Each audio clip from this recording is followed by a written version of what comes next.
ಸುಮ್ಮನೆ ಕಾಟಾಚಾರಕ್ಕೆ ಒಂದು ಟೈಮ್ ಪಾಸ್ಗೆ ಅಂತ ಆಡ್ತಾ ಇದ್ದಿದ್ದ ಗೇಮು ಒಬ್ಬರ ಜೀವನ ಹಾಗೂ ಅವರ ಸರ್ವಸ್ವನೂ ಹಾಳು ಮಾಡಿಬಿಡುತ್ತೆ.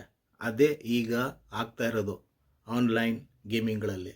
ಸುಮ್ಮನೆ ಕಾಟಾಚಾರಕ್ಕೆ ನಾವು ಇದಕ್ಕೆಲ್ಲ ಅಡಿತಾ ಇದ್ದೀವ ಗುರು, ಸುಮ್ಮನೆ ಟೈಮ್ ಪಾಸ್ಗೆ ಅಂತ ಅಂದ್ಕೊಂಡು ಆಡ್ತಾ ಆಡ್ತಾ ಆಡ್ತಾ ಮಾಡ್ತಿದ್ದದ್ದು ಕೆಲಸ ಎಲ್ಲ ಬಿಟ್ಟು ಸಣ್ಣದಾಗಿದ್ದಿದ್ದ ಸಾಲನ ದೊಡ್ಡದು ಮಾಡ್ಕೊಂಡು ಅದಕ್ಕೆ ತೀರ್ಸೋಕ್ಕಾಗಿಲ್ಲದೆ ತಿರ್ಗಾ ಇನ್ನೊಂದು ಕಡೆ ಸಾಲ ಮಾಡಿ ಆನ್ಲೈನಲ್ಲೇ ದುಡ್ಡು ಎತ್ತುತ್ತೀನಿ ಅಂತ ನಂಬಿಕೆ ಇಟ್ಕೊಂಡು ತಿರ್ಗಾ ಆಡ್ತಿರಲ್ಲ. ಎಂಥ ಧೈರ್ಯವಂತರು ನೀವು. ನೀವು ಸಾಯಬಾರ್ದು.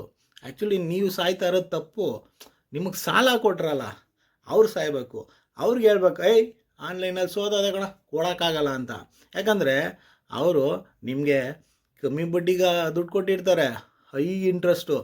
ನಿಮ್ಮ ಥರನೇ ಬೇಗ ಸೆಟ್ಲ್ ಆಗಬೇಕು, ಬೇಗ ದುಡ್ಡು ಮಾಡಬೇಕು ಅಂತ ಒಂದು ಆನ್ಲೈನ್ ಗೇಮಲ್ಲಿ ಆಡೋರು ಇದ್ದಾರೆ.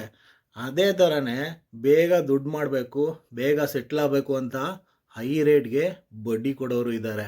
ಅವ್ರು ಕೊಡುವ ರೋದನೆಯೇ ಇವತ್ತಿನ ಈ ಸಾವುಗಳು.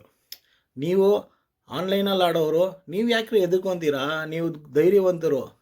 ಇವನಿಲ್ವಾ, ಇನ್ನೊಬ್ಬ ಸಾಲ ಕೊಡ್ತಾನೆ.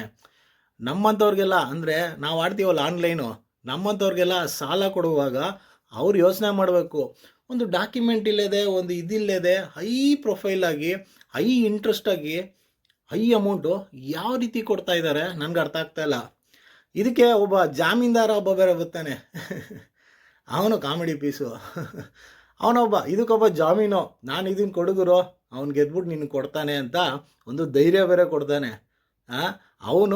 ಅವನು ಕೊಡ್ತಾನಲ್ಲ ಕಾಸು, ಇಬ್ಬರು ಅವರು ಸೂಸೈಡ್ ಮಾಡ್ಕೊಬೇಕು, ನಾವಲ್ಲ. ಯಾಕಂದರೆ ನಮಗೆ ಧೈರ್ಯ ಜಾಸ್ತಿ. ಲಕ್ಷ ಬಿಡ್ತಾ ಇದ್ದೀವಿ ಅಂದಾಗ ನಮಗೆ ಎಷ್ಟು ಗುಂಡಿಗೆ ಇರಬೇಕು.